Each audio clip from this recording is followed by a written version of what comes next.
Mr. Winthrop. Oh, you can call me Cass. Cass. Took the churches and everything, candy factory and houses and everything in its path. The fact that no one was seriously injured or got killed by that storm is really amazing. But let me tell you, I praised the Lord a lot that night.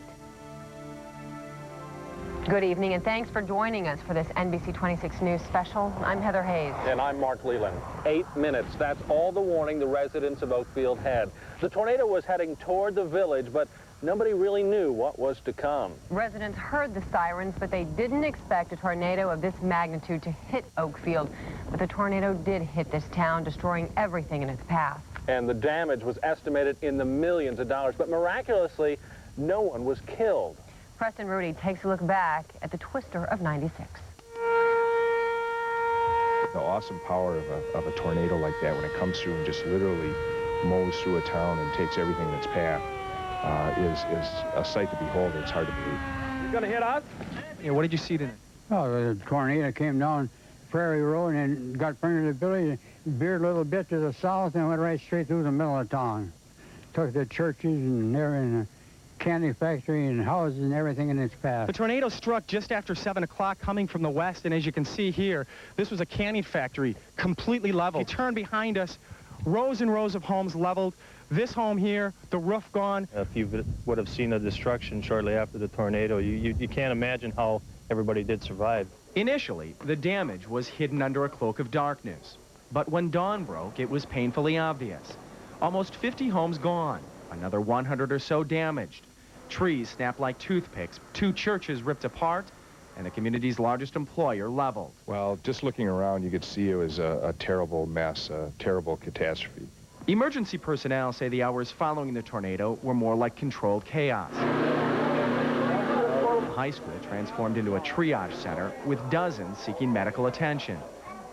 What I saw is a lot of confused people that came out of their houses and businesses while walking around pretty much in a daze, wondering, what happened to us and what's going on. What are we going to do as a fire department? To control the situation, checkpoints were set up around the village. Anything but to not let anyone in Oakfield.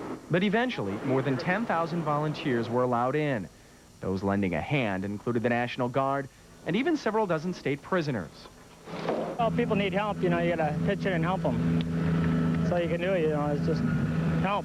There's a lot of work to be done here. They need all the help they can get. Oakfield's population is about 1,000. And while no one was killed, damage topped 40 million.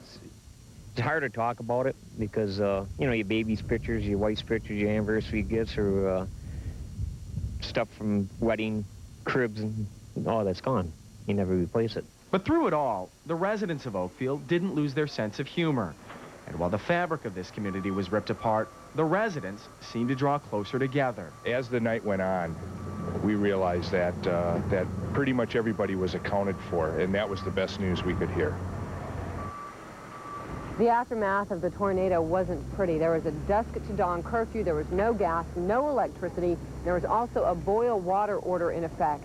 Tough conditions following a devastating tornado, but Oakfield is made up of a lot of survivors. Just take a look around and you'll meet those survivors. Chester and Nancy Bliss are survivors. After living 32 years in the same house on South Main Street in Oakfield, the tornado left them with nowhere to call home. I was in the backyard shortly before, and it was like thunder that wouldn't stop, and then the sirens went off, and we went down in the basement. Over on Putnam Street, the DeMel family had been in their Oakfield home just 1 year, but they too went to the basement, fearing the worst. Yeah, when I was in the basement, I said to myself, well, this is it. So I just covered my kids and hoped for the best. The DeMels, like the Blisses, also turned out to be survivors. Today, they're left with their memories and pictures of the devastation. Devastation to their homes and lives.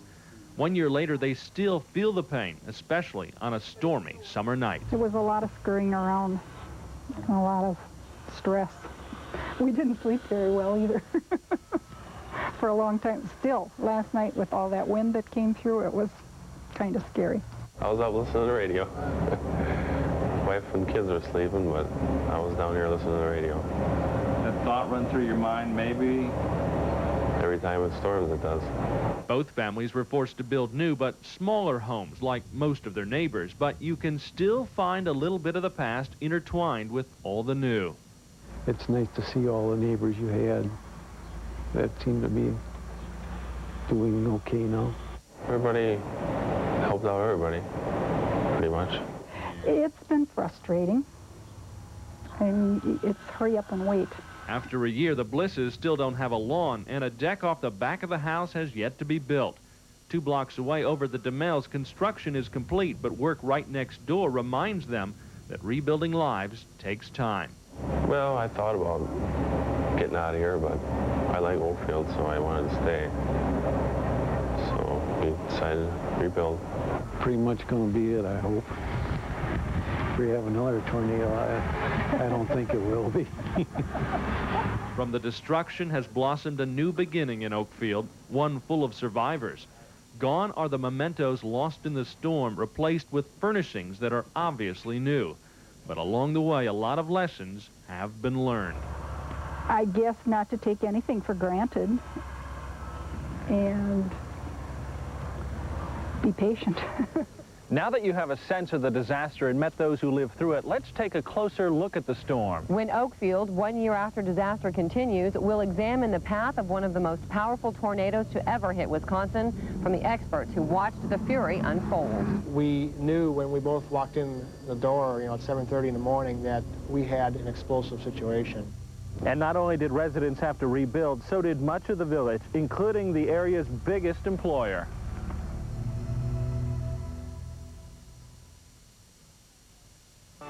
Every week, we